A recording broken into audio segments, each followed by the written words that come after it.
3, 2, 1. Here we go!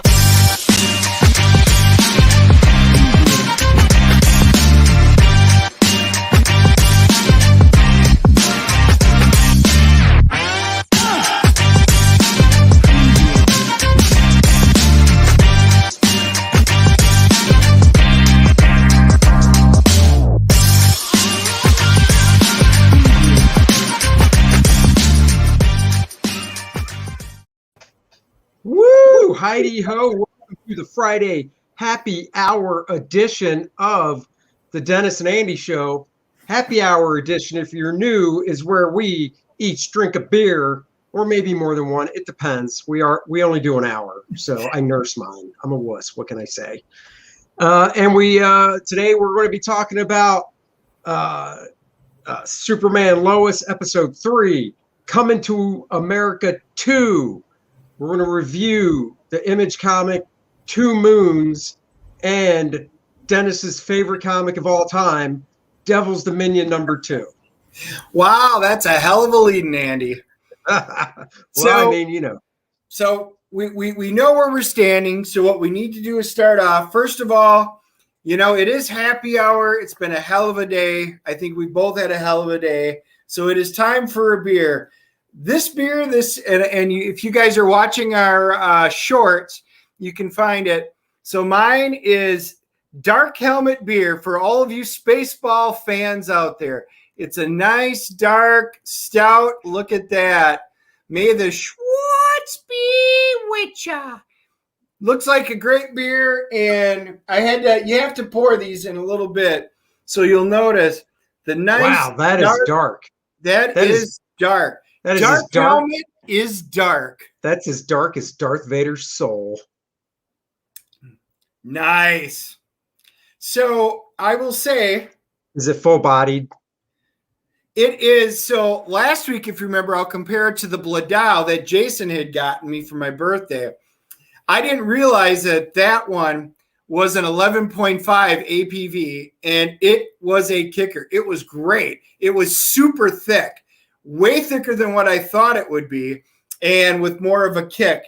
This is more of this is a decent stout. This is, when you say full-bodied, last week was amazingly full-bodied. This is good. If I were out in a bar and they said, hey, we've got these stouts, we have Dark Helmet, I would buy this. So cheers. Congratulations. This is a good beer. This is good. I'm drinking because it's such a nice sunny day out, and I think it's like 75 degrees. So I'm having a little Daycation IPA. Daycation. From Highland Brewing. It's a take a daycation with this hop forward and complex seasonable IPA from Asheville's original craft beer brewery. So it's brewed right here in our state of North Carolina. Yeah, and that's what I had to look to find out where this was. This was brewed in Mount Pleasant, South Carolina. So we got 2 Carolina beers. Nice. Everybody knows I'm a microbrewery fan, so for the most part, I'll do a lot of microbrewery ones. But I already picked out a special one for next week, so I'll tease it during the week in one of our YouTube shorts. Yeah. Oh, by the way, I don't know if you read a little bit of football news again. It looks like Mr. Newton signed another 1-year deal with the Pats. Oh, I did not see that. Wow. I think it's for 14 mil. So they're doing. I mean, I'm just like, I don't get it. You know, I don't get it. Maybe it's Belichick's last year, and he's after like, that performance, I don't performance, care anymore. I mean, what was their record, like 6-10 or some shit last year? What were they? 7 wins? 7 wins, I think. I don't remember. Okay, 7-9, and you're going to re-sign that guy?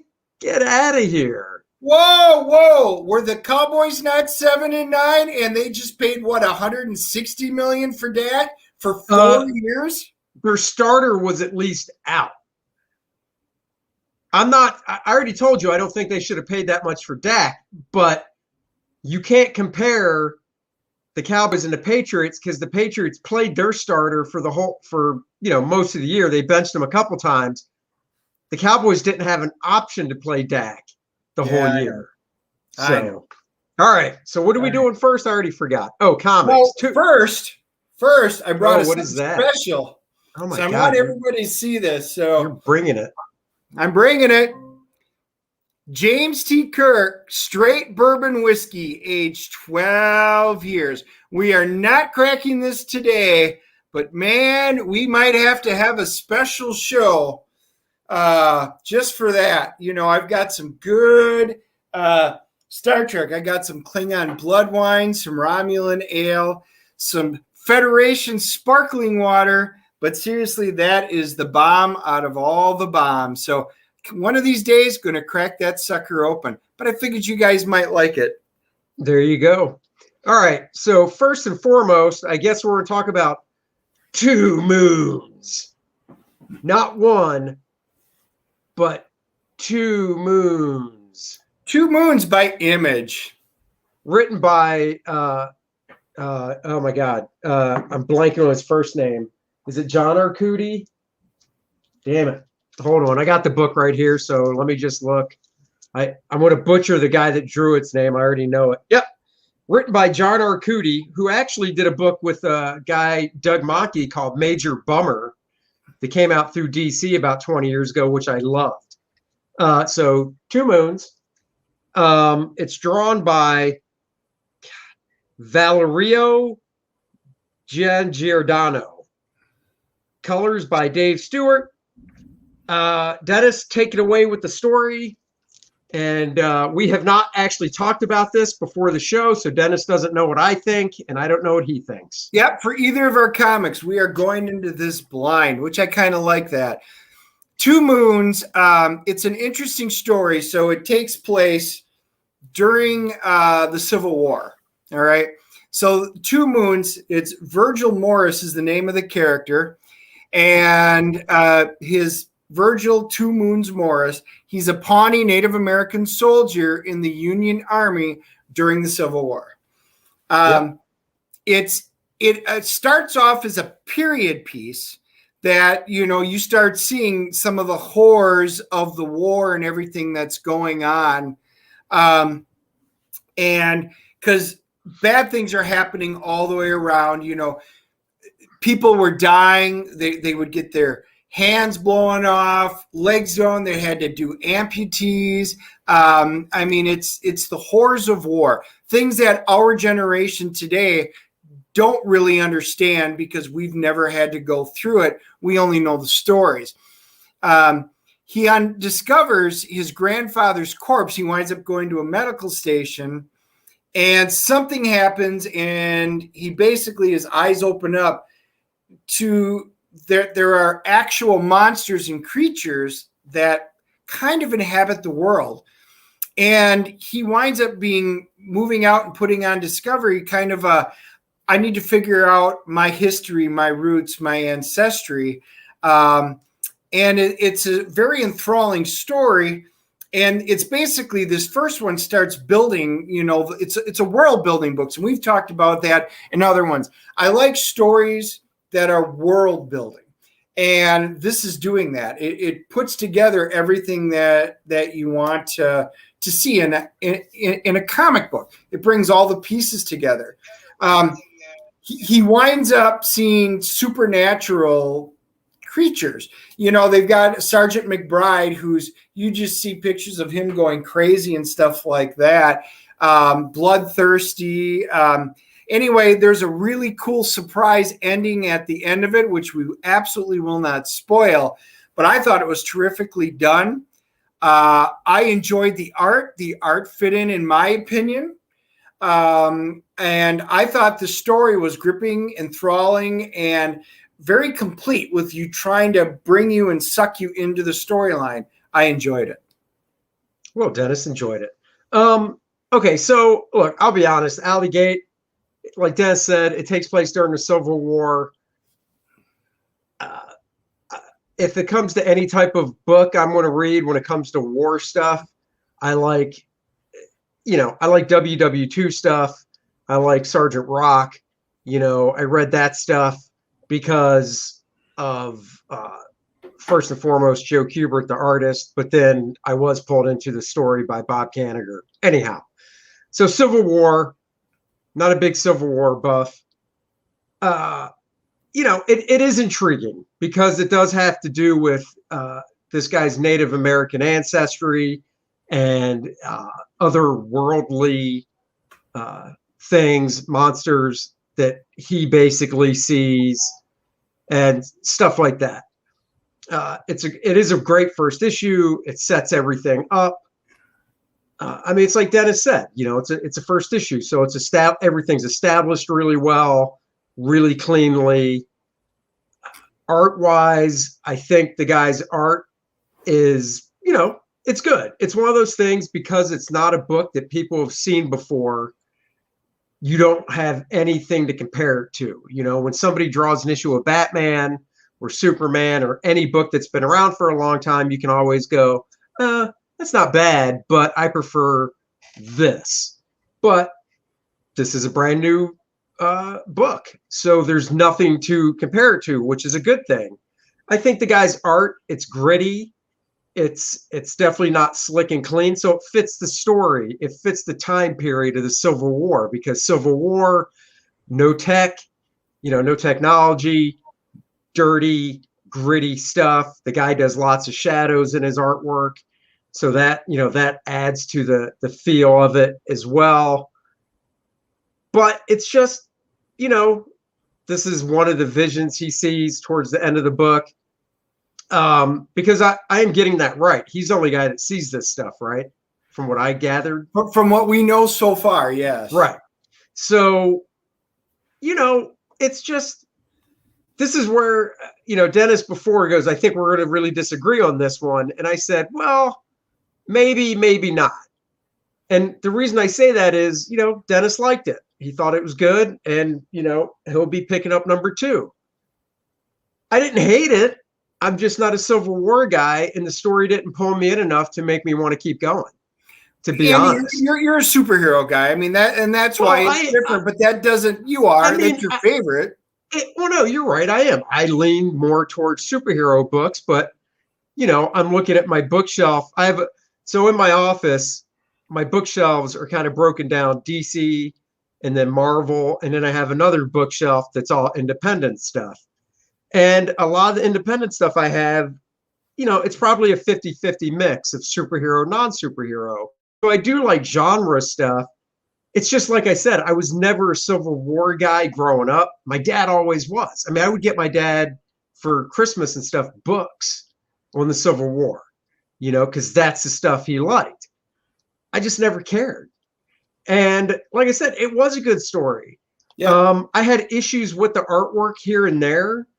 But overall, I think the guy's artwork, he referenced the crap out of everything. So he got from what I know and from what I can tell, he's really doing a good job on getting all the details right, down to the guns that were used at the time, the encampment that you can see on this one page, So, the guy's putting the time in when it comes to the artwork and stuff. Look, the costuming and stuff. Yeah. But... I thought it was good. See, I'm first when it comes to wars and researching and stuff, I'm World War II first and foremost, then Vietnam, then Civil War. So it's down there a little bit. But what I found interesting, we were talking about genres. This was a cross-genre comic in my opinion. Yeah, it's a horror book. It is. It's definitely got horror, scattered throughout it. But it's also got a little bit of Western. Some of the themes when they talk about it, things feels very much like a Gene Autry comic, obviously way more bloody and stuff, but it's got your Western theme in it a little bit. Obviously the Civil War, it's a timepiece, so it deals obviously about the Civil War. So it is a war book, but it also starts dealing into Native American, kind of the backgrounds of some of the Native American stuff. You get dealt in with the shamans and the visions and things like this. So, I mean, it kind of deals into a whole bunch of different genres, puts them together, shakes them up, and puts out this very kind of unique comic book. I think that's what I enjoyed about it. The art was kind of unique. It was stylized. The story was good, and it just kind of fit together. I said I enjoyed it because I think it was very different from what I'm used to reading. Yeah, I mean, like I said, it didn't. I've read some genre books where I got to the end of the first issue and I was like, yeah, I want to read more of this. This just wasn't one of them, you know. Maybe I didn't think the art was overly dramatic, to be honest, either. I thought it was kind of pedestrian. The storytelling's fine. The storytelling gets told, but I think I don't know. I think it, more angles in the panels could have been utilized better, tilting the camera, things like that. Just not my thing. And like even stuff like this, if I remember right, this dude's getting shot in this last panel. Yeah. I can't tell that he's getting shot. Look, you got the crack. This is the line of the bullet. It just looks like it's going behind him. Okay. I seriously, when I turned the page, I was like, oh, he got shot.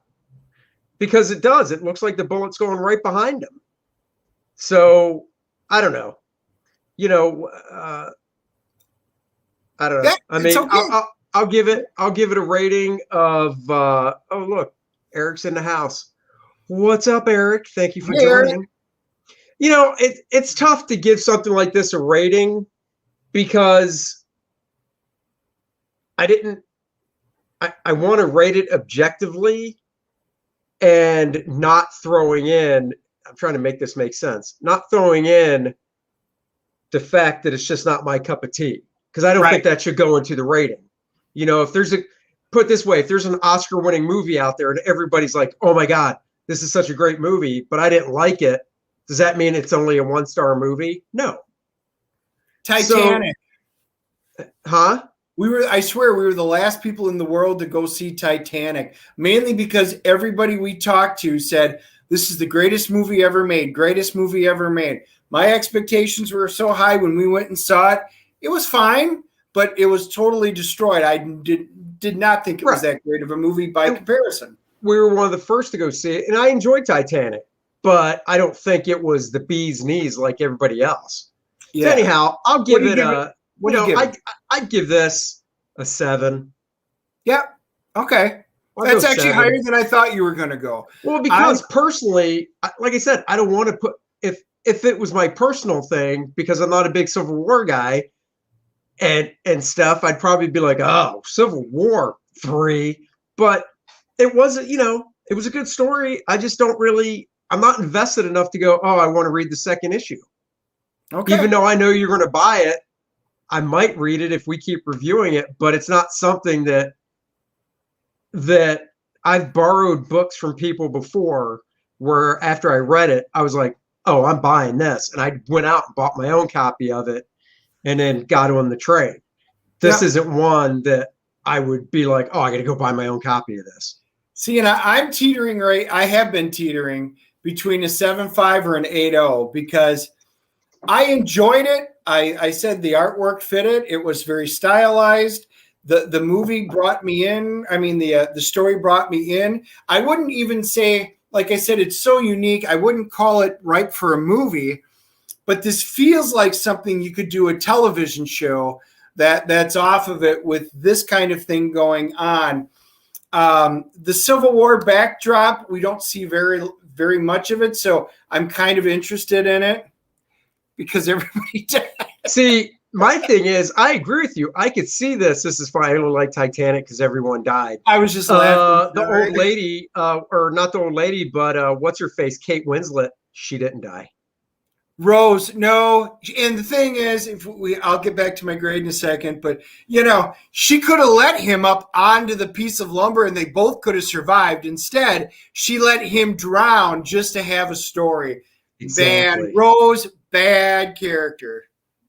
No, and so getting back to this, see, I could see this actually as a 10 episode Netflix miniseries. Right. But once again, there was another one on Netflix you told me I should watch, and I got like barely halfway through the first episode. It was like, yeah, I just don't care. Yep, you checked out. I checked out. So anyhow, go ahead. You might be representative of people out there because it is a Civil War book, which is different. There's a lot of people that don't care, that can't relate, or don't want to, that maybe they check out. I think the story is good enough to bring in most people. I'm going to go 8.0 because I think there was enough there where I want to see what's going to happen in the second one. And I think that's the determining factor for me from going from a 7.5 to an 8 is, will I buy the second issue of this? Yes, because I want to see where this goes. It's drawn me in enough, so the story was good enough, the art was good enough. I want to see where it goes. Will it keep me? I have no idea. So I'm going with an 8.0 and with hopes that this continues to build. Yeah, I hear you. I was going to say something else about it. But I see books like this as the creators doing it are really doing it to try and solidify a deal in either movie or TV, which I'm 100% for. I am 100% for that. You know, if they're doing this as like a 4 or 5 issue limited series and then going to trade paperback and then and John's a good writer. You know, like I said, I've read other stuff that John Arcudis wrote that I really enjoyed. You know, more power to him. You know, yep. Any creator that's like, yeah, I'm going to get a comic out so I can try and pitch it around. Hell yeah. So it'll be interesting. I'd like everybody to put their opinions. You can leave them on the website. You can shoot it over on Twitter, whatever you guys want to do. Just kind of let us know if you read it, what you think about it. Because we know the next one, Devil's Dominion 2, came out, and Andy and I were on kind of opposite sides. And even I did a quick flip. So I'm doing YouTube shorts now. We're putting them out. And I did a quick flip. And you could already see the number of ups versus the number of downs. And it's kind of interesting. This book is very mixed, just like our review of number 1 was. So I wanted to pick up 2 to see where it went because there was enough there, sort of like Two Moons. What do we do with it? I saw that. I seal it, never to be opened again. That's what I do. You know, he does that to taunt me because I always put issue number 1 in the front and issue number 2 in the back. We did a review. Eric's asking about if we did Berserker. Dude, we did Berserker on Wednesday. Yeah. And, you know, you can go back and watch Wednesday's show on YouTube. We love Berserker. Berserker is off the hook. Have you read it yet, Eric? Let us know here. Yeah, I mean, Devil's Dominion 2, if that was my comic, I'd just rip it up, but it's Dennis's, so I won't. Wow. Well, I know where you went with this one. Again, I don't think you and I are going to agree, but it didn't, you know, I'll start this one off. It didn't pull me in.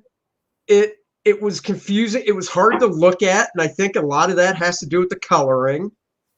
Some of the panel layouts as well, but more often than not, the coloring was just distracting to me and pulled me out of the story. And the story itself, I don't know. I don't like it.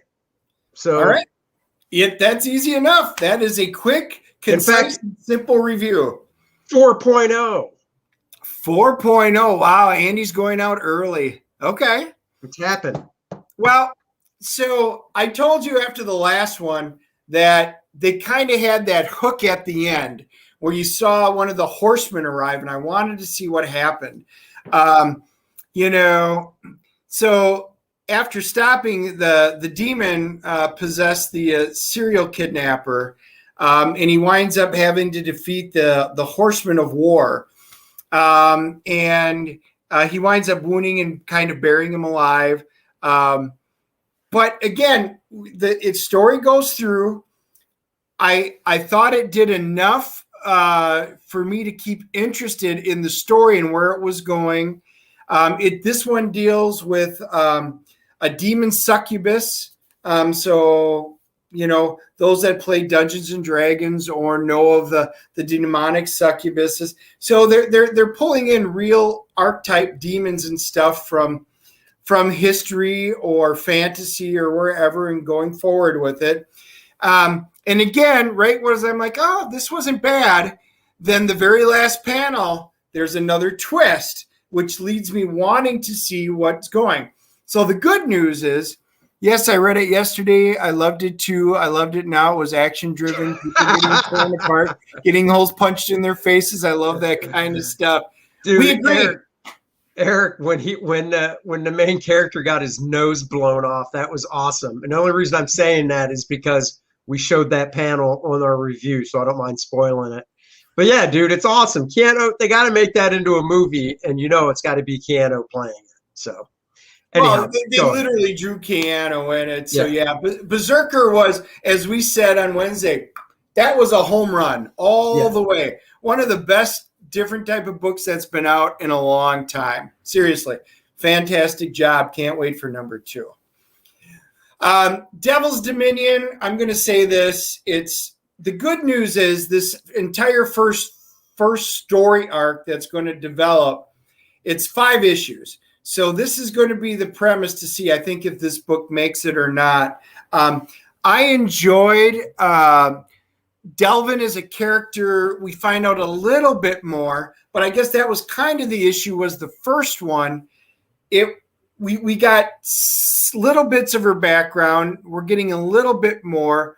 We're starting to find out the relationship with her and the devil, hell itself. So yeah, I'm going to be kind of curious. And she turns into this creature right here, which she turns into this creature and she hunts. What's her whole deal again for hunting people? I don't even remember. That's how detached I am. And I read it last night. Wow. So her entire background was that she made a pact with the devil. The devil has taken possession of her soul. Oh, yeah. And she reneges on the deal with the devil. We don't know what it is she reneged on yet. We just know that she did. So this whole thing is there basically to, she realizes that other people have been doing this and she's out there to try and save their souls. So she's a good devil, if you want to put it that way, that's trying to absorb the sins of the other people and give them back their souls. So needless to say, it's an interesting concept and they're slowly developing the direction. I wanted to see a little bit more in number 2 here, but there's a really cool twist. There was nothing happening in number 2. It was so freaking slow. And then once again, there's a page where she transforms from that, devil looking creature that she becomes back to herself, and they don't show it. And I was confused again. I'm like, wait a second, did I miss a page? And I'm like, wait, is there something stuck together here? Did I miss something? Because in this panel, she's this, and then like 2 panels later, she's hopping on an 18-wheeler and she's human again. What the hell did I miss? And I'm just like, yeah, I'm just done with this. So give it your review. I'm gonna give it a 6.0. I thought it was fine. I thought it's hanging for me on the lifeline thread if I'm going to continue it. I kind of know it's a 5-issue arc, so I want to see where the arc goes. So I'll probably get the 5 issues, and I'll let you know after 3 if it's going nowhere or not. So it'll be on there. I don't hate it. I don't love it. I was hoping for a little more in number 2. Like to see what they're going to do with it, but that's kind of where I'm doing it. You gave it a 4. I'm giving it a 6. It's all right. Let's just see where it goes. Let's just say between that book and Joe Biden's little speech last night, I don't know which one put me to sleep faster. Actually, I do. I think Joe Biden's speech, from what people were telling me, was about 24 minutes, and I only remember 10 because I was passed out. So that's what I'm saying. So save yourself some insomnia tablets. That's right. All right, let's move on to the fun stuff. Not that book reviews aren't fun, because they are. But Superman and Lois, episode 3. I tell you what, I know it's only 3 episodes, but if this show keeps going with the trajectory that they're setting right now, I'm really excited about it. There were some great aspects in the show. Yes, we'll spoil some stuff. They introduce. Well, we'll take it in order. I was jumping to the end. I don't want to jump right to that. Start in order. So, the sons, his one son that has the powers, Jordan, is decided to join the football team. Yep, he's tired of being picked on. Which I loved, because instead of starting shit, take it easy, Eric. It was good to see you for a bit. We'll see you next time. Thanks for joining us on break. So I like the idea that he joined the football team instead of basically going, I'll just push these kids, these guys around, the football players that are messing with me. I'll just push them around in the hallway. No, I'll join the football team and I'll just, do it that way where it looks like it can make sense,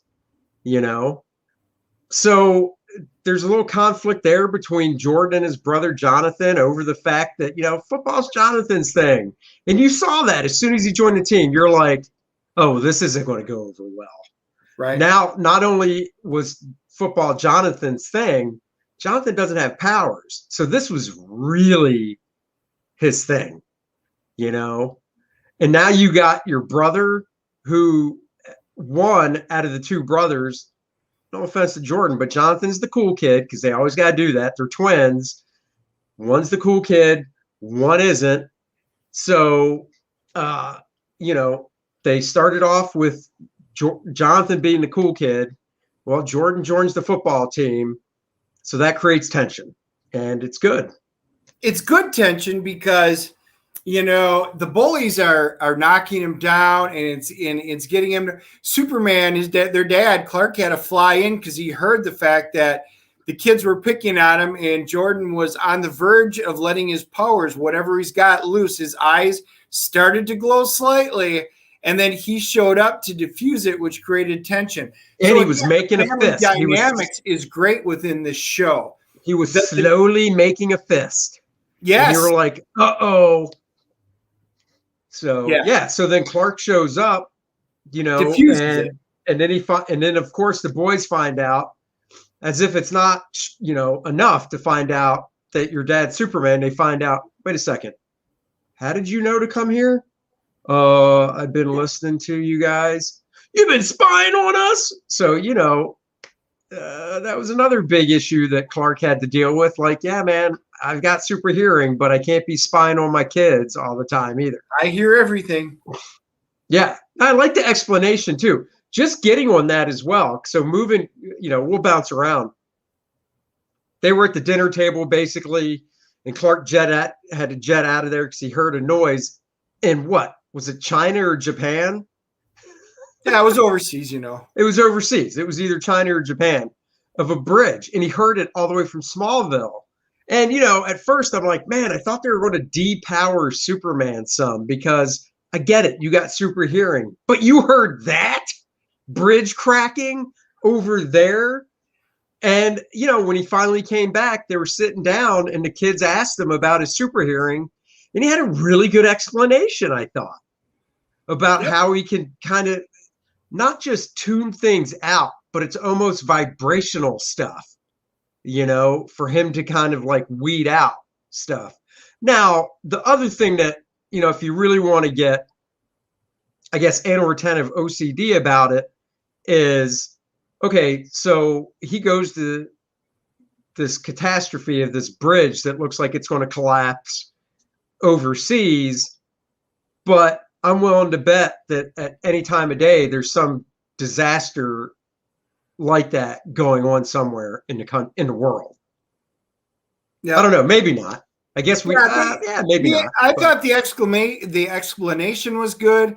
It was, he learned how to do it with help when he was up in the Fortress of Solitude. Right. Again, It was a plausible, everything that this show does, and they're introducing, everything makes sense. There's no leap in logic. There's no, well, how in the hell did you get from A to C? Where's B? No, everything makes sense, from the family dynamics to the superpowers to figuring out who these enemies and stuff are. You know, everything is making sense. So this story writing has been fantastic because everything is logical, makes sense. We may not know everything, but when we do, everything is pieced together very well by comparison to WandaVision at the end. Yeah. So, you know, Lois is the main breadwinner. She's working at the Smallville Gazette or whatever the paper's called. I would have to think that that's a pretty good pay decrease. A lot. So I would assume Clark's going to have to get a job at some point. But anyhow, she's on the trail. She's on the hunt for Morgan Edge because she knows he's shady and stuff. So she's getting close to stuff because something happens in the episode that, you know, kind of a threat that you've seen before in, we'll just say, mob movies. And it doesn't have anything to do with killing somebody. It's just personal property damage, we'll say, so we don't spoil it. And it, you know, you've seen it before. It's an old trope, but it's cool. And then, you know, moving forward, she's getting closer to something, and she ends up at this hotel, and you know, she's interviewing the mom. One of the mothers. She's going to interview this husband who's disappeared. Right, this mother whose husband disappeared, because she comes into the Smallville paper and she's like, "Dude, I got some dirt for you." And she goes there, and you know, the mom's, you know, basically been knocked out or whatever, and there's this dude there. And you're just like, oh, Morgan Edge is sending in some muscle, you know, take care of some business, clean up some loose ends. And, you know, he tosses Lois. I love it because, well, he, you know, Lois tries to defend herself, but, you know, this dude's pretty big. He's taller than Clark. And he ends up tossing her around and stuff. And then I'm just sitting there going, pull out your old device to get Superman. And she pulls it out. And one of the coolest things was she's basically like, oh, don't worry. And she pulls it out, and as soon as she presses the button, like within 2 seconds, man, Superman just comes blasting through the wall, and just, you know, in costume. So I just love the fact that she presses it, and a couple seconds later, he's heard it, and his super speed, boom, he's there, and he actually goes. This guy that's in the hotel room goes toe to toe with Superman. So you're like, oh shit, this dude's got powers. What? He's super. Well, it's great. You see Superman's like hitting him, and you see him like, and he's like, what? And then Superman's like in slow/fast motion, and he's punching him, and you see it hitting the guy, and he's just standing there, and you're like, oh, holy shit, that's awesome.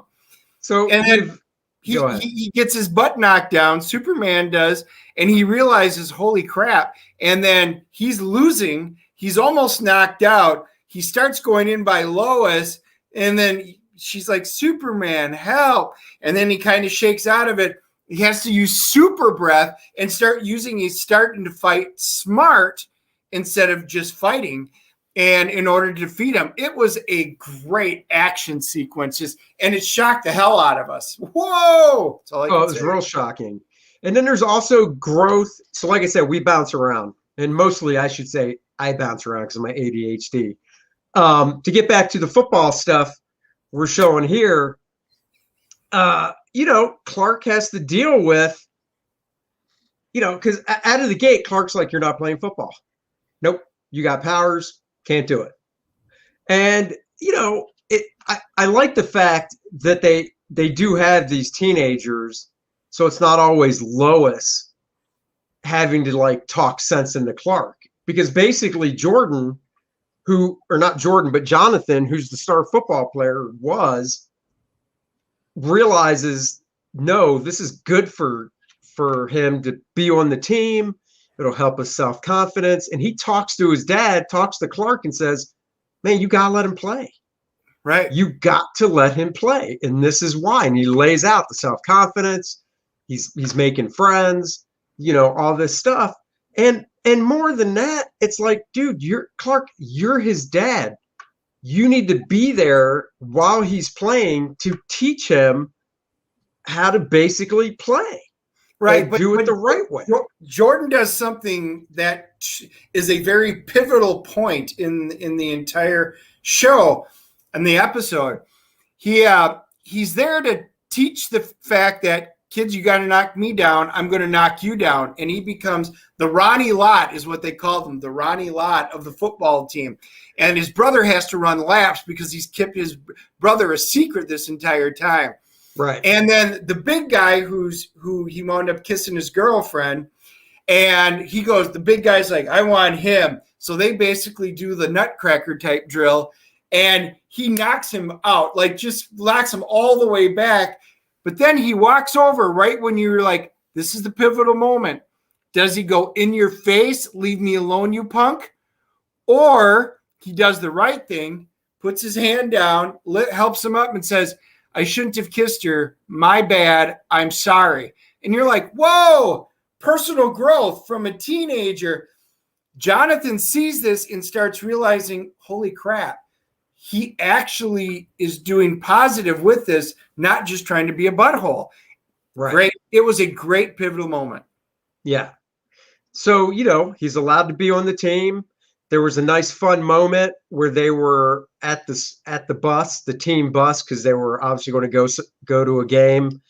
And, Jordan's talking to the girl because she did end up breaking up with her boyfriend. So it still didn't work out for that guy. And you see Clark in the background walking up, carrying that big cooler that's filled with, Gatorade or whatever. And it's great because he's carrying it with both hands, down, arms straight down by, his legs. And it looks like he's struggling with it. And it was just awesome, because, they've shown stuff like that in every conceivable Superman movie or show where Clark has to put on the airs of, oh, I'm just a normal dude, whatever. But, just, I don't know, something about this show, the way they're doing it just feels more real. And then the girl walked away and, him and Jordan carry it together. Yeah. Here, let me help you with that really heavy looking cooler. It was awesome. Seriously. I don't think Christopher Reeve originally pulled it off the best, just being the dorky, I'm klutzy, I do all this. It was just great the way he did it. Yes, they were a little more campy, but he was able to pull it off. None of the other Supermans going through, I don't think, were ever as successful as playing Clark until now. He has really endeared me to being Clark Kent. Yeah, he's really good. He is really good. So yeah, it's a great show. I don't want to ruin the ending. There's a fabulous we're not going to spoil it, but there is a fabulous WTF moment at the end where you're like, whoa, there's no way. What in the hell is this? Anyway, you need to watch this. This is an absolutely fantastic show. What do you rate in this episode? Oh, I give it, I'll go 8.5. Yeah, I'm going 9 because that ending just said, I need to know what's going on right now. So I'm on that I need to find out mode. So it got me hooked till Tuesday. Yeah, nope. I'm definitely looking forward to it. They're doing it right. Now, finally, we can talk about Coming to America 2. Yeah, Coming to America. Yeah, baby. We watched this last week. We did not watch it together. So when I say the word we, it's a double meaning. Dennis did watch it with his wife, and then I watched it with my wife and daughter. Pretty much the whole cast is back, except for the woman that played Eddie Murphy's mom, because the actress passed away. And there's another guy that they couldn't get to come back. I'm blanking on his name. Oh, Eric LaSalle. I think it was Eric LaSalle. Huh? Daryl. Oh, that's his name in the show, in the movie, Daryl. Yeah, Soul Glow. Yes. So they couldn't get him to come back, which sucks because he had like some dance or whatever that they were going to do. But since they couldn't get him to come back, I think they actually filmed it, but then they cut it because they were like, well, it wouldn't really click with anybody. But so this takes place, 30 years later. Eddie Murphy is and his wife are living in Zoom. How do you pronounce Zamunda. it? Zamunda. Zamunda. Zamunda. And oh, that's funny. Look at this. August 7th, 2020. And because of COVID, it went right to Amazon Prime. So they're living in Zamunda, happy and everything. And James Earl Jones, his dad, is like, look, I'm about to basically die. Yeah, mother's passed on. Mother's passed on. I'm going to be going soon. I want to have a great funeral. In fact, let's do it now while I'm still alive and can see it. So they have this beautiful funeral to the point of on the stage, there's the dancers and stuff, and in the center of the stage, propped up is a coffin, and they open it up, and it's James and it's his dad, James Earl Jones, but he's not dead. He's just laying upright in the coffin, watching the funeral go on as if he were dead. Yep. Oh, come on, Dennis. It was awesome. It was. This movie had some good parts to it. So the whole gist is Eddie finds out that he has a, as he's referred to in the movie, a bastard son in the States. And they did flashback stuff with Eddie and Arsenio that were actual scenes from the first movie. But then they did some cool film editing and probably CG stuff because they put Leslie Jones in it as the one night stand that Eddie had 30 years ago. They de-aged him. It was great. They de-aged him. And, Leslie Jones isn't that old anyhow, so they didn't have to really do much with her. And show you how it came about that he impregnated her and he had a son. I gotta say, we're not going to get into the whole storyline and stuff. I enjoyed it. I told Dennis, was it the best movie in the world? No. Was it a good Eddie Murphy comedy? I thought so, definitely. I love Eddie Murphy still. I hear he wants to come back after COVID and do stand-up. I would love to see that. I really felt like, and my wife did, that we were back in 1990 and it was like 1992. And, same type of humor as the first one from 30 years ago. So the humor didn't change with it being, 30 years later. There was definitely some jokes that they told that in today's environment, I laughed at, but I could easily see people like, oh, you can't, cringeworthy. You can't tell a joke like that. And I look, I look at it a little bit different. This movie, when you look at the dialogue and the scripting, this was a subpar movie across the board. Oh, what it had going for it was, to quote South Park, member berries. And literally, they brought every single person back from the first one that they could, just about. James Earl Jones, Arsenio was great. The boys and the old guys that are in the barber shop, Kunta Kinte and Mufasa, the jokes, they were hilarious, seriously hilarious. Wesley Snipes winds up playing General Izzy, which is the neighboring country, which ties into the first movie. He's over the top, but in a fun way. John Amos, this was the best for me. It was some of the best stuff. He's not in a lot, but he makes his appearance still at McDowell's. But they introduced their new ice creams, the McFlurby. where their toppings are actually at the bottom. That's why they're called McFlurbies. And That's McDonald's why can't come we're after. different. We're not the McFlurry. Our toppings are on the bottom. Right, McFlurby. It was hilarious. There were some really good parts. Eddie Murphy's Yeah, I mean, there were some daughters. slow parts. Like, so my daughter never saw the first one. She's only 17, so she's never seen the first one. We didn't go back and rewatch the first one. And yes, there were parts where she was like, "This is dumb. This is boring." But you know what? There were more parts that she laughed her ass off. So then when she would snark up with, "This is boring," I'd go, "Really?" Because 2 seconds ago you were laughing your butt off. Yeah. So, Eddie Murphy's got 3 daughters. They all did fine. The oldest one was fantastic. She has to create a bond with the bastard son from America. That storyline wasn't half bad. Louis Anderson, made his appearance.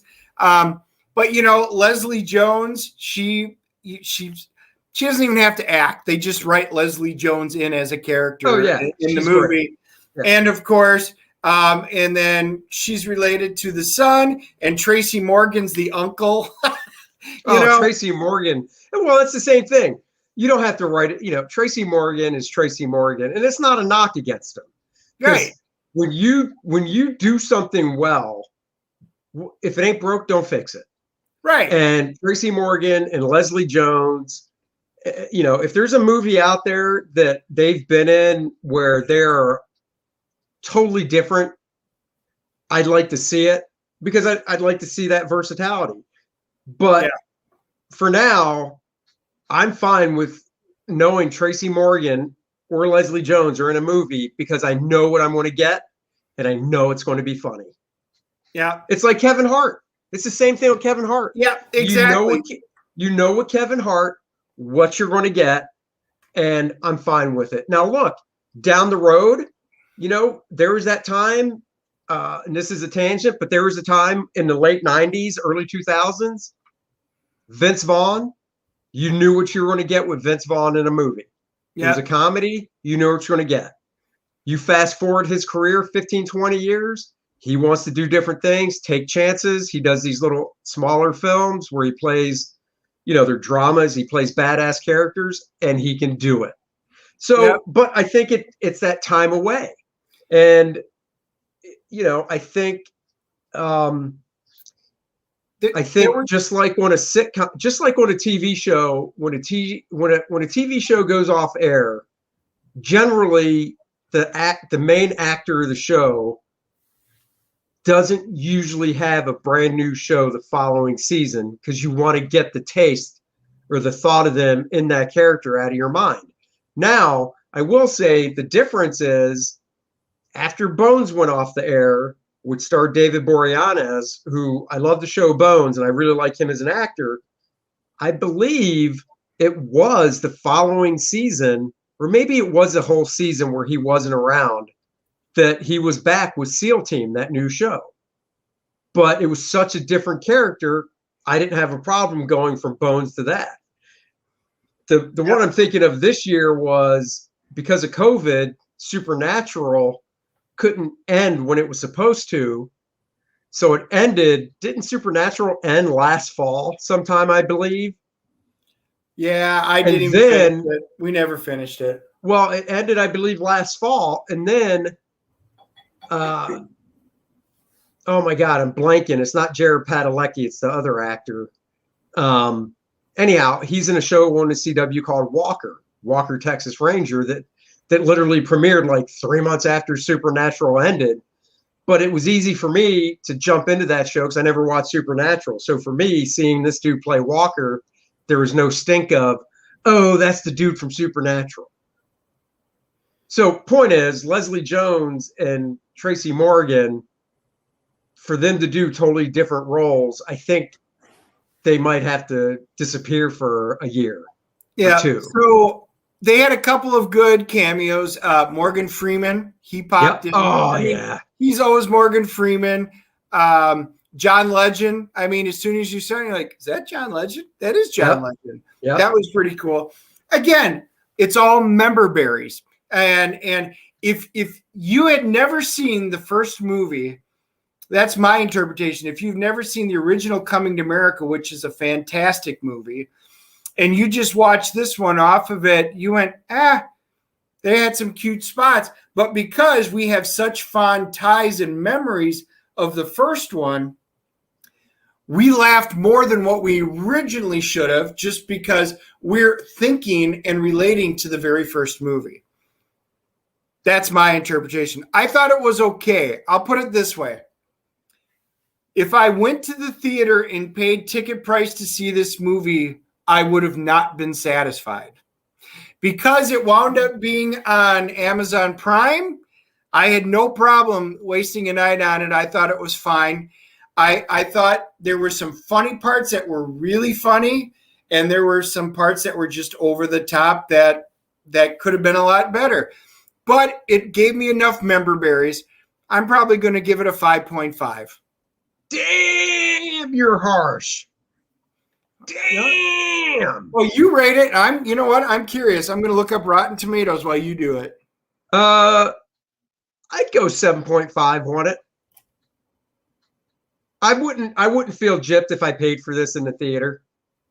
I wouldn't have walked out wishing I had my hour and 45 minutes, 2 hours back, whatever it was. And there are movies that I've seen that I've definitely felt that in the past couple of years. This wouldn't be one of them. So, yeah, I enjoyed it. I thought it was good. Am I going to watch it again? No, but I'll be honest. There are tons of movies I don't watch twice.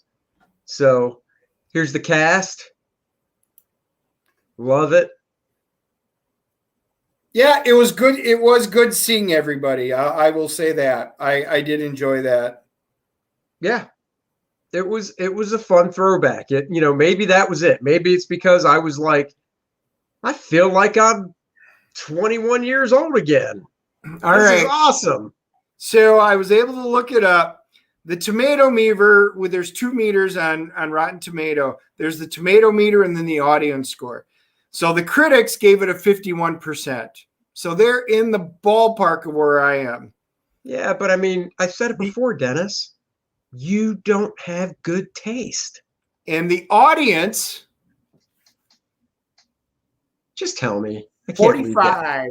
Oh, they don't know what they're talking about. Yep. So everybody else is wrong and Andy's right. Exactly. So they actually went lower than I did. It's my world. Welcome to it. Well, that explains your 2 Moons review. I gave it a good review. It's just not something I have interest in. You did. I surprised. I thought you were going to be lower, but needless to say, I'm glad I watched it.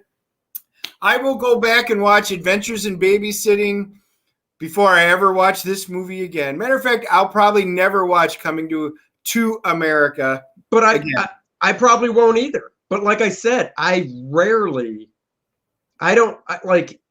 among my friends that draw comics for a living, a lot of them, if you're like, what do you have on when you work? They'll be like, oh, I'll just put on a movie I've seen before that I like, because then I can basically hear it and I know when to look up from my desk. And I'm like, I can't do that because I know what's coming. I just can't do that. And if it's a movie that I liked so much that I want to watch it again, I literally want to watch it again, not just hear parts of it while I'm drawing. Like Top Gun. Man, what is this? Great point, though. Is there a new release date for Top Gun 2? Ooh, I don't know, because I know with everything getting pushed back, I know Top Gun 2 I'm really kind of looking forward to. Let me see if I can find it. Because hopefully next week at this time, we'll be talking about Justice League, the Snyder Cut. Yep, July 2nd. Top Gun 2 comes out. Well, hopefully we'll be talking Justice League, the Snyder Cut next week at this time. All right. Cool. Well, that's it, guys. That was our happy hour Friday. My beer has been done. Dennis, drinks like a girl. There it goes. There, take the last sip. Oh, there. Cheers, everybody. Cheers. Thank you again for joining us. We had a good time. We hope you did as well. Like and On subscribe Monday, our YouTube. That's right. Subscribe to the YouTube channel down in that corner. Hit the like button, hit the subscribe button so you know when we go live. Share it out to all your friends. And we'll leave you with this one little tidbit that I heard today. Dennis, do you like hold on. I want to make sure I get this right. Bear with me a second. I want to make sure. Do you like Eskimo pies? You know, those ice cream treats? Love Eskimo pies. We get them. They just better not ever change the name of them. Oh, see, you went and spoiled it because you don't know how to act. Dennis knows. I already sent him the article from the New York Times. Makers of Eskimo pies will retire the inappropriate name. Seriously, you know what? Here's the good thing. I cannot support a company that's just going to change their names for no reason. By the way, if everybody likes the Aunt Jemima stuff, Lidl still has it by the brand name. You can still pick it all up. Here's what Eskimo pie should do. Just real small. Like next to Eskimo pie, they do an asterisk. Then real small at the bottom, next to an asterisk, it says, no Eskimos were hurt in the making of this product. Right. That is physically or feelings. Yep. Well, some other company's going to make the Eskimo pie and call it something else, and that's the one I'll buy then. Oh, so ridiculous. I read that today, and I was like, you're seriously canceling Eskimo pie. Yep. That is just, I mean, there's nothing offensive about it. It's just saying it's cold. It's cold. And I guarantee. Well, obviously, you won't be able to drive down to the grocery store in your Cherokee Jeep anymore and pick up an Eskimo pie as you're wearing your Washington Redskins uniform. Trying to read Dr. Seuss to your kid at night. But you can still do that, just certain books. If I Ran a Zoo. Yeah. Just ridiculous, dude. Just ridiculous. All right. Monday, we have Dan Fraga Boom on the show. Monday night, 7 o'clock. We'll be interviewing Fraga Boom, friend of mine, friend of the show, friend of Dennis. So it'll be fun. Join us for that interview. Come loaded with questions if you have any for him. And we'll be talking to him then. Until then, we'll see you guys next time. Everybody have a great weekend. And bye-bye.